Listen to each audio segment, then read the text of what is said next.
Hello दोस्तों, स्वागत है आपका चैनल पे। मैं हूं आपका host M Naseem Ansari, lecturer mechanical engineering from MMIT Shamli. आज का टॉपिक है स्लिप गेज। तो चलिए शुरू करते हैं। Slip gauges. स्लिप गेज एक मापक है जो आयताकार ब्लॉक के होते हैं और इन्हें हाई ग्रेड कास्ट स्टील से बनाया जाता है और हार्डनिंग प्रोसेस के द्वारा ब्लॉक को हार्ड किया जाता है। स्लिप गेज का आविष्कार स्वीडन के आविष्कारक C.E. जॉनसन ने किया था और इस वजह से स्लिप गेजेस को जॉनसन गेज भी कहा जाता है। स्लिप गेज को गेज ब्लॉक के नाम से भी जानते हैं। इंडस्ट्री के अंदर स्लिप गेज को एंड स्टैंडर्ड ऑफ लेंथ के तौर पे इस्तेमाल किया जाता है। आप जानते ही होंगे कि लेंथ के मुख्यतः दो स्टैंडर्ड होते हैं, एक होता है लाइन स्टैंडर्ड और एक होता है एंड स्टैंडर्ड। लाइन स्टैंडर्ड के उदाहरण के तौर पे आप एक सिंपल स्केल को समझ सकते हैं जिसमें दो पैरेलल लाइनों के बीच की दूरी से लंबाई की गणना की जाती है। वहीं जो दूसरा स्टैंडर्ड है वह है एंड स्टैंडर्ड। इसके उदाहरण के तौर पे आप slip gauge, vernier caliper, micrometer, vernier height gauge वगैरह ले सकते हैं जिसमें दो फेसिस के बीच की दूरी के आधार पे लंबाई की गणना की जाती है। स्क्रीन पे आप स्लिप गेज का चित्र भी देख सकते हैं। यहाँ इन्हें लंबाई के बढ़ते क्रम में लगाया गया है और स्लिप गेज का जो ये वाला फेस है और इसके नीचे वाला जो ये वाला फेस है, इन दोनों के बीच की दूरी के आधार पे स्लिप गेज की लंबाई तय होती है। इसलिए ये एंड स्टैंडर्ड ऑफ लेंथ का एक उदाहरण है। स्लिप गेज को हार्ड करने के बाद माइक्रोमीटर लेवल की सूक्ष्मता के साथ लैपिंग ऑपरेशन से फिनिश किया जाता है ताकि इसकी सरफेस बिल्कुल फ्लैट हो और हमें हाई एक्यूरेसी प्राप्त हो सके। स्लिप गेजेस को हार्ड करने की वजह से इसके लेंथ में या इसकी शेप और साइज़ में किसी तरह के वेरिएशन की संभावना बहुत कम हो जाती है। यहाँ आप कुछ और स्लिप गेजेस भी चित्र में देख सकते हैं। यह सेट्स के अंदर उपलब्ध होते हैं और इन स्लिप गेजेस के कम्बिनेशन से कई स्लिप गेजेस को आपस में जोड़ के 0.0025 mm से लेकर करीब 100 mm तक जो है मेजरमेंट और मापन किया जा सकता है। स्क्रीन पे आप कुछ और स्लिप गेजेस भी देख सकते हैं। इस चित्र के अंदर बहुत सारे स्लिप गेजेस को जोड़ के एक तय लंबाई ज्ञात की गई है। तो जैसा मैंने आपको बताया, स्लिप गेज सेट के अंदर उपलब्ध होता है और यहाँ स्क्रीन पे आप एक M45 स्टैंडर्ड के स्लिप गेज का सेट देख सकते हैं। M45 स्टैंडर्ड का स्लिप गेज क्या होता है यह आप वीडियो देखते रहें, आपको वीडियो के अंत तक क्लियर हो जाएगा। यहाँ अलग अलग साइज़ के स्लिप गेजों को इस बॉक्स में रखा हुआ है। सबसे छोटे साइज़ का स्लिप गेज आप यहाँ कर्सर के पास देख सकते हैं। स्लिप गेजेस को बढ़ते क्रम में इस बॉक्स में रखा गया है और इस तरह लास्ट में ये वाला जो स्लिप गेज है ये सबसे बड़े साइज़ का स्लिप गेज है। इस बॉक्स में हर स्लिप गेज के साथ उसका साइज भी यहाँ लिखा हुआ है। अगला टॉपिक है स्लिप गेज के साइज। भारतीय स्टैंडर्ड्स के अनुसार 10 mm तक के स्लिप गेज के ब्लॉक का साइज और क्रॉस सेक्शन 30 गुणा 9 mm होता है। 10 mm से बड़े ब्लॉक का क्रॉस सेक्शन 35 गुणा 9 mm होता है। अगला टॉपिक है slip gauge set. Slip gauge 0.001 mm, 0.01 mm, 0.1 mm, 1 mm और 10 mm के डिफरेंट सेट में छोटे साइज़ के स्लिप गेज के मापने वाले फेस के ऊपर ही इसका साइज़ भी लिखा रहता है और जो बड़े साइज़ के ब्लॉक होते हैं उनके साइड में स्लिप गेज का साइज़ लिखा होता है। मैट्रिक और इंग्लिश पद्धति के हिसाब से स्लिप गेज के अलग अलग सेट होते हैं। अगर स्लिप गेज इंग्लिश पद्धति का है यानी कि जो उसकी यूनिट है वो इंच में है तो उसे इंग्लिश के कैपिटल लेटर ई से प्रदर्शित करते हैं और अगर स्लिप गेज मैट्रिक यूनिट्स का है यानी कि उसका मात्रक mm में है तो उसे इंग्लिश के अल्फ़ाबेट कैपिटल लेटर M से प्रदर्शित किया जाता है। स्लिप गेज सेट कितने स्लिप गेजों से मिल के बना है यह भी इंग्लिश के लेटर E और M के बाद लिखा जाता है। जैसे अगर स्लिप गेज E81 स्टैंडर्ड का है तो इसका मतलब ये हुआ कि गेज की लंबाई इंच में है और उस स्लिप गेज सेट के अंदर कुल 81 स्लिप गेज है। इसी तरह से अगर स्लिप गेज M45 स्टैंडर्ड का है तो इसका मतलब ये हुआ कि स्लिप गेजेस की लंबाई mm के अंदर है और स्लिप गेज सेट के अंदर कुल 45 स्लिप गेज हैं अलग अलग साइज़ के। मैट्रिक सिस्टम के अंदर और ब्रिटिश सिस्टम के अंदर अलग अलग तरह के स्लिप गेज सेट अवेलेबल होते हैं, जिसमें से कुछ महत्वपूर्ण हैं M112, M105, M87, M50, M33, M27। English पद्धति के कुछ महत्वपूर्ण स्लिप गेज सेट हैं E81, E49, E41, E35 और E28। इस चित्र के अंदर मैट्रिक सिस्टम के M45, M87, M112 और ब्रिटिश पद्धति के E28 स्लिप गेज सेट के अंदर कौन कौन से स्लिप गेजेस होते हैं, उनका क्या साइज़ होता है, वह यहाँ आप पे देख सकते हैं।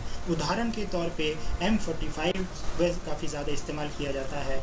इसके अंदर 1.001 से 1.009 के 9 ब्लॉक यानी 9 स्लिप गेज होते हैं। इसके बाद 1.01 से 1.09 के 9 स्लिप गेज होते हैं। फिर 1.1 से 1.19 तक के 9 स्लिप गेज होते हैं। फिर 1 mm से 9 mm तक के 9 स्लिप गेज होते हैं। उसके बाद 10 mm 20 mm से 90 mm तक कुल 9 स्लिप गेज होते हैं।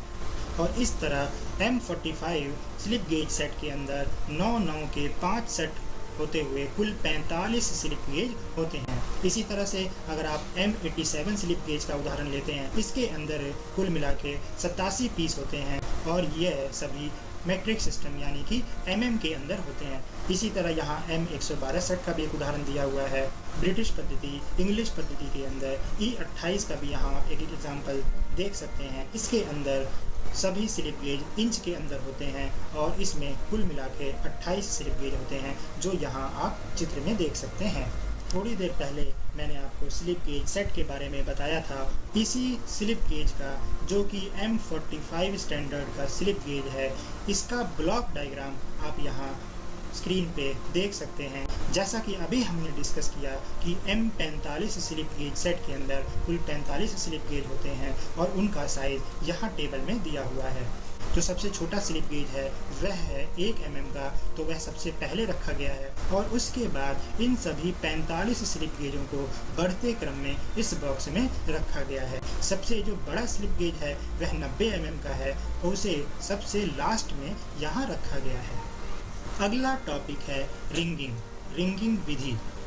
जिस विधि से इन स्लिप गेजेस को आपस में जोड़ा जाता है उसे रिंगिंग विधि कहते हैं। रिंगिंग विधि करने से पहले स्लिप गेजेस के फेसों को अच्छी तरह से साफ कर लेना चाहिए। स्लिप गेजेस को रिंगिंग विधि के द्वारा 2 तरीके से जोड़ा जा सकता है। पहले तरीके में जो यहाँ आप कर्सर पे देख सकते हैं, इसके अंदर एक स्लिप गेज को दूसरे स्लिप गेज के ऊपर उंगलियों के हल्के प्रेशर के द्वारा स्लाइड करते हैं, जिससे यह 2 स्लिप गेज मॉलिक्यूलर एडहेजन की वजह से आपस में ज्वाइन हो जाते हैं। दूसरा तरीका इन 3 चित्रों के द्वारा दिखा रखा है, जिसमें एक स्लिप गेज को दूसरे स्लिप गेज के ऊपर 90 डिग्री एंगल पे रखा जाता है और हाथों के हल्के प्रेशर से फिर इन स्लिप गेजेस को घुमाते हुए एक लाइन में ले आते हैं। यहाँ भी मॉलिक्यूलर एडहेजन के द्वारा स्लिप गेज आपस में जुड़ जाते हैं। तो इस तरह रिंगिंग विधि के द्वारा एक सेट के अलग अलग स्लिप गेजेस को जोड़ते हुए हम निर्धारित लंबाई प्राप्त कर सकते हैं। रिंगिंग विधि की सफलता इस चीज़ पर डिपेंड करती है कि स्लिप गेज के सरफेस के बीच में कहीं कोई गंदगी, कोई ग्रीस या कोई दाग या स्क्रैच वगैरह तो नहीं है। अगर स्लिप गेज के वर्किंग सरफेस के ऊपर यह चीज़ें होंगी तो सरफेस फिनिश अच्छी ना होने की वजह से इन विधि से हम स्लिप गेज को जोड़ नहीं पाएंगे। सटीक गणना की सफलता का राज यह है कि स्लिप गेजेस को आपस में किस तरह से रिंगिंग विधि से जोड़ा जाता है। अब आप स्लिप गेजेस को आपस में जोड़ने के लिए रिंगिंग विधि द्वारा किन किन स्टेप्स को फॉलो किया जाता है, यह आप स्क्रीन पे देख सकते हैं। तो इसके लिए जो फॉर्मूला है वो है clean, wipe, place and slide. तो सबसे पहले स्लिप गेजेस की वर्किंग सरफेस को साफ़ किया जाता है। साफ़ करने के लिए चैमोइश लेदर या लैनिन के कपड़े का प्रयोग करते हैं। इसके बाद स्लिप गेजेस के वर्किंग सरफेस को पाल्म ऑयल से साफ़ किया जाता है ताकि कोई भी गंदगी जो लेनिन कपड़े या चैमोइश लेदर की वजह से साफ़ न हो पाई हो वह पाल्म ऑयल साफ़ करे। इसके बाद स्लिप गेजेस जिन्हें आपस में जोड़ना है उन्हें आपस में एक दूसरे के ऊपर रखा जाता है और उसके बाद दोनों स्लिप गेजेस को आपस में स्लाइड करके जोड़ दिया जाता है। अगर इस प्रोसेस को अपनाने के बाद भी स्लिप गेज आपस में ज्वाइन नहीं हो रहे हैं, नहीं चिपक रहे हैं, तो इसका मतलब ये है कि स्लिप गेजेस की जो सरफेस उन्हें अभी क्लीन करने की आवश्यकता है। अगला टॉपिक है selecting and building up of blocks. Slip gauge के द्वारा किसी तय लंबाई को प्राप्त करने के लिए सबसे पहले हम यह देखेंगे कि हमें स्लिप गेज के द्वारा कितनी डायमेंशन प्राप्त करनी है। उसके बाद जो भी स्लिप गेज का सेट हमारे पास मौजूद है उन स्लिप गेज के सेट में से इस तरह स्लिप गेज का चुनाव करेंगे कि कम से कम स्लिप गेज को इस्तेमाल करते हुए हम वह रिक्वायर्ड डायमेंशन प्राप्त कर सकें। तो अब हम एक उदाहरण ले लेते हैं जिसके अंदर हमें 49.3825 mm की लंबाई, आप देख सकते हैं ये कितना एक्यूरेट है, दशमलव के बाद 4 डिजिट तक, वह भी mm के अंदर। तो हमें 49.3825 mm की लंबाई स्लिप गेज सेट के द्वारा प्राप्त करनी है। हमें जिस सेट का यूज़ करना है वह है M87 सेट। M87 सेट के अंदर कौन कौन से स्लिप गेज होते हैं वह आप यहाँ इस टेबल के अंदर देख सकते हैं। रिवाइज कराने के लिए मैं आपको फिर से बता दूं कि M87 सेट के अंदर सभी स्लिप गेजेस की लंबाई mm के अंदर होती है और कुल मिला के 87 स्लिप गेज होते हैं। तो हमें जो डायमेंशन प्राप्त करनी है वह है 49.3825 mm।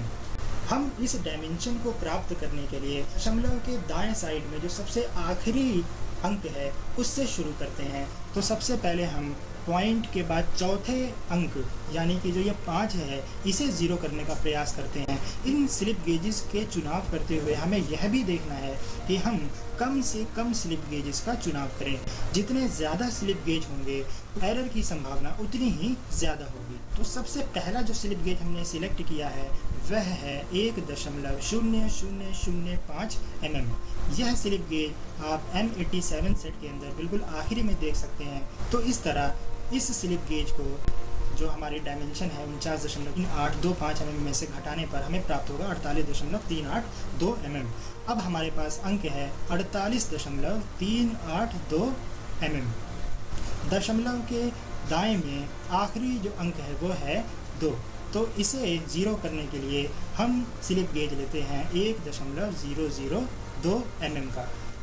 M87 के अंदर जो पहली लाइन है जिसमें 1.001 से लेके 1.009 तक के कुल 9 स्लिप गेज हैं, इसमें से हमने 1.002 mm का स्लिप गेज सिलेक्ट किया और इसे 48.382 से माइनस करने पे हमें जो 47.38 mm। तो अगर हम 1.38 mm के स्लिप गेज सिलेक्ट कर लें जो इस सेट के अंदर दूसरी लाइन में मौजूद है इस रेंज के अंदर, तो इस स्लिप गेज को घटाने के बाद जो हमारा अंक बचेगा वह बचेगा 46।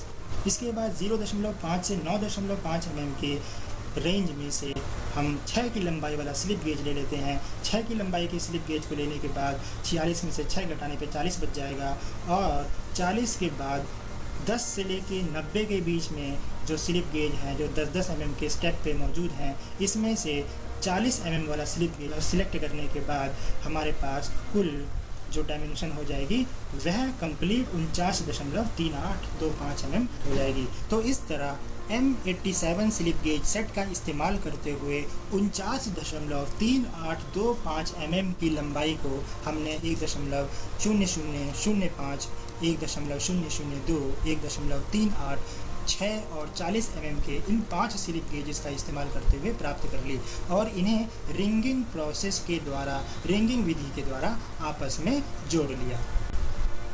उम्मीद है आपको यह उदाहरण अच्छे से समझ में आ गया होगा।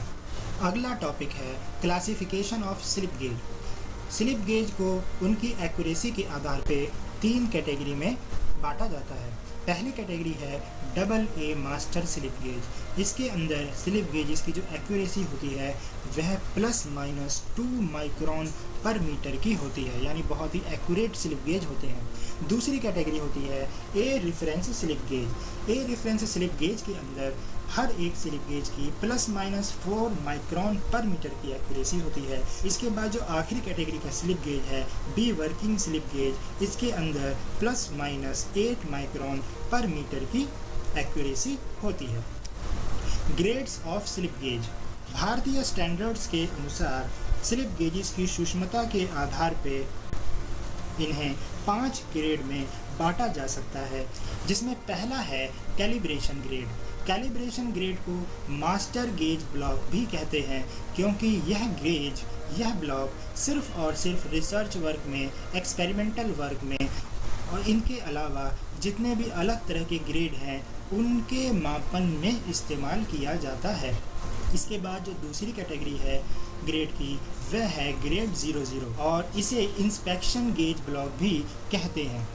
ग्रेड 00 स्लिप गेज का प्रयोग बहुत ही एक्यूरेट और प्रिसाइज वर्क में ही किया जाता है, और जैसा कि मैंने आपको बताया स्लिप गेजेस की 5 ग्रेड होते हैं, तो ग्रेड 00 का प्रयोग बाकी बचे 3 ग्रेड 0, ग्रेड 1 और ग्रेड 2 को चेक करने के लिए भी किया जाता है। तो इस तरह पहले 2 ग्रेड यानी कि कैलिब्रेशन ग्रेड और ग्रेड 00 सिर्फ और सिर्फ इंस्पेक्शन में और कैलिब्रेशन में इस्तेमाल होते हैं। जो तीसरी कैटेगरी है ग्रेड की वह है ग्रेड 0।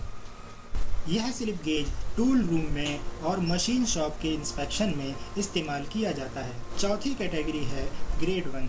इस स्लिप गेज का इस्तेमाल साइन बार के साथ और अलग अलग तरह के कंपोनेंट को, टूल को मापने में इस्तेमाल किया जाता है। पांचवी और आखिरी कैटेगरी है ग्रेड 2। इसका इस्तेमाल वर्कशॉप के अंदर रफ वर्क में किया जाता है। तो इस तरह ग्रेड 0, ग्रेड 1, ग्रेड 2 एक वर्किंग गेजेस होते हैं जो नॉर्मल वर्कशॉप में और लैब्स के अंदर इस्तेमाल किए जाते हैं। वैसे तो स्लिप गेज को बहुत ही एक्यूरेट मापन के लिए इस्तेमाल किया जाता है, लेकिन अगर ऐसा नहीं है तो इसकी एक वजह स्लिप गेज का मटेरियल भी हो सकता है। इसके अलावा समय के साथ धीरे धीरे स्लिप गेज के सरफेस के ऊपर वियर एंड टियर होगा, जिसकी वजह से इसकी एक्यूरेसी पे फ़र्क पड़ेगा। स्लिप गेज के रखरखाव एवं इस्तेमाल के दौरान बहुत सारी सावधानियां बरतनी होती हैं। अगर ऐसा नहीं है तो स्लिप गेज डैमेज हो जाता है, जिसकी वजह से एक्यूरेसी पे फ़र्क पड़ता है। समय के साथ जो स्लिप गेज की सरफेस है वो भी कभी कभी पैरेलल नहीं रहती है, जिसकी वजह से फाइनल रीडिंग में एरर आता है। इन एरर्स को ख़त्म करने के लिए और स्लिप गेज के द्वारा मापन एक्यूरेसी को बढ़ाने के लिए यह ज़रूरी है कि समय समय के साथ पीरियोडिक इंस्पेक्शन और कैलिब्रेशन होना चाहिए।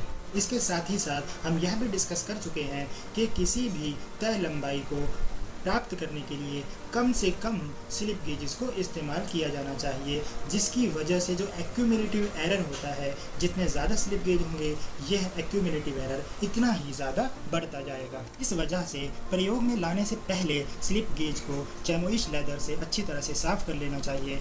लेनिन के कपड़े का भी इस्तेमाल किया जा सकता है। प्रयोग करते समय हमें माप लेने वाले फेसों को नहीं पकड़ना चाहिए, बल्कि इनको साइड से पकड़ के इस्तेमाल करना चाहिए। स्लिप गेजेस को गिरने से बचाना चाहिए और जहां तक संभव हो सके स्लिप गेजों को वहां रखना चाहिए जहां पे धूल न आती हो।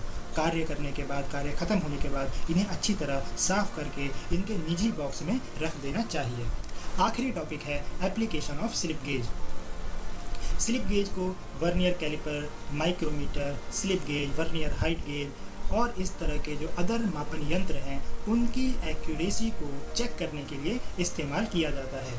इसके साथ ही साथ जितने भी कंपैरेटर्स होते हैं उन कंपैरेटर्स की जो डायमेंशन होती है उसे सेट करने के लिए भी स्लिप गेज का ही इस्तेमाल किया जाता है।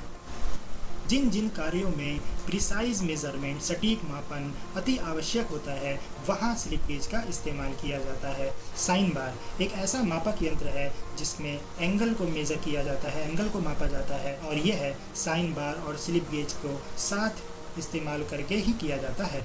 स्लिप गेज का इस्तेमाल पैरेलल लोकेशन के अंदर गैप को चेक करने के लिए भी किया जाता है। तो मुझे उम्मीद है आज का टॉपिक स्लीप गेम आपको अच्छे से समझ में आ गया होगा। इसका कॉन्सेप्ट आपको पूरी तरह क्लियर हो गया होगा। अगर कोई भी कंफ्यूजन है तो आप कमेंट सेक्शन में कमेंट करके पूछ सकते हैं। तो आज की वीडियो में इतना ही। Take care and good bye.